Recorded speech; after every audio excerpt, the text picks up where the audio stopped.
शर्मिष्ठा पनौली को Calcutta high court से जैसे ही इंटरिम बेल मिलती है, जमानत मिलता है, कुछ अपने आप को सोशल एक्टिविस्ट कहने वाले लोग इतने धड़फड़ा जाते हैं, इतने बिलबिला उठते हैं, उनके प्राण पखेरु उड़ने लगते हैं कि वो लोग आकर वीडियो पर रोना चालू कर देते हैं कि ये कैसे हो गया, बेल कैसे मिल गया, बेल नहीं मिलना चाहिए था, ब्लास्फेमी करा। अरे ब्लास्फेमी का कोई कानून ही नहीं है हमारे में।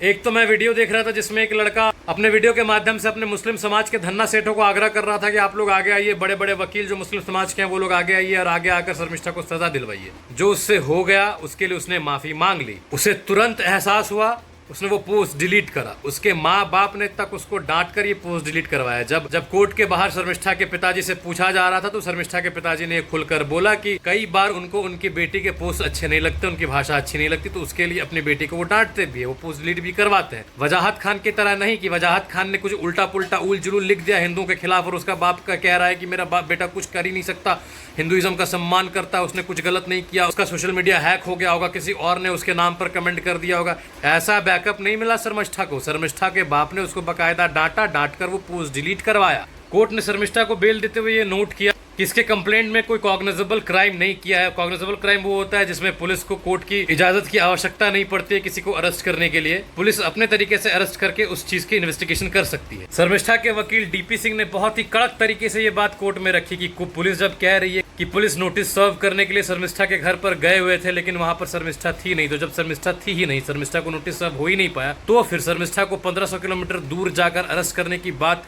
लीगल कैसे हो जाती है? ये अरेस्ट ही इलीगल है। कोर्ट ने चंद शर्तों पर न केवल शर्मिष्ठा पनौली को बेल दिया अपितु कोलकाता पुलिस को ये ऑर्डर दिए कि शर्मिष्ठा पनौली की प्रोटेक्शन की जिम्मेदारी स्टेट पुलिस की बनती है। जिस प्रकार से शर्मिष्ठा पनौली को ऑनलाइन थ्रेट्स मिल रहे हैं, जिस प्रकार उसके मेल में गंदी गंदी अभद्र टिप्पणियां की जा रही हैं, उसके खिलाफ फालतू बातें की जा रही हैं, कभी सर्तन से जुदा तो कभी उसके फोटोज को मॉर्फ कर दिया जा रहा है, एडिट कर दिया जा रहा है, गंदे जगहों पर लगा दिया जा रहा है, इन सारे चीजों का ध्यान कोलकाता पुलिस रखेगी, स्टेट की पुलिस रखेगी। इन निर्देशों के साथ कलकत्ता हाई कोर्ट ने शर्मिष्ठा पनौली को बेल दिया। अब जब शर्मिष्ठा को सिक्योरिटी देने की बात आई, पुलिस को जब ये चीज ऑर्डर दिया गया कि आप उसको सिक्योरिटी देंगे, तो इस पर भी कुछ लोगों का कोलकाता में दिमाग खोल गया। वो लोग कहने लगे कि ये कैसा न्याय है, क्यों सिक्योरिटी दिया जाएगा, तो तुमको क्या करना है बे? मतलब इसको सिक्योरिटी मिल रही है पुलिस से, इससे तुमको क्या प्रॉब्लम है? तो साफ साफ सी बात है दोस्त, भारत में ना वो सर्तन से जुदा ये जो आलतू फालतू वाली हरकतें की जाती है ना, ये बर्दाश्त नहीं हो सकता, किसी से नहीं बर्दाश्त होगा।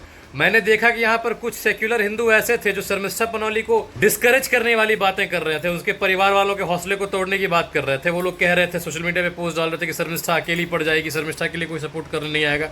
हमने करा सपोर्ट, डंके की चोट पर सपोर्ट करा और सबसे आग्रह किया कि सपोर्ट किया जाए। इतने वीडियो सोशल मीडिया पर फ्लैश करवाया गया कि पॉलिटिकल पार्टियों को यह भान हुआ कि अगर हम शर्मिष्ठा के लिए खड़े नहीं होंगे तो फिर उन पॉलिटिकल पार्टीज की क्रेडिबिलिटी पर सवाल या निशान उठ जाएगा। शर्मिष्ठा के पिताजी ने खुलकर एक इंटरव्यू के दौरान ये बातें कही कि बहुत सारे हिंदू संगठनों का फोन आ रहा है, लगभग 50 से अधिक कॉल आ चुके हैं केवल 2 दिन में। बहुत सारे लोग शर्मिष्ठा से मिलने के लिए जेल तक जा चुके हैं, उनको मिलने नहीं दिया गया, ये बात अलग है। शर्मिष्ठा के पिता ने कहा कि बिल्कुल शर्मिष्ठा एक प्राउड हिंदू है, माता सरस्वती को पूजने वाली लड़की है और जिस प्रकार से हिंदू संगठनों का समर्थन उनको प्राप्त हुआ, उनको भी इस बात का प्राउड फील होता है कि वो एक गर्वान्वित हिंदू हैं। एक आग्रह करना चाहूंगा, एक बात कहना चाहूंगा कि ऐसे विपरीत परिस्थितियों में अपनों के साथ अपने ही खड़े होते हैं, तो हम जैसे लोग हमेशा हमारे समाज में से किसी भी भाई बहन दोस्त यार संगी साथियों को जब भी हमारी आवश्यकता पड़े, हम लोग उनके लिए खड़े हैं और हमें भी जब भी आपकी आवश्यकता पड़ेगी हम आपको रीच करेंगे।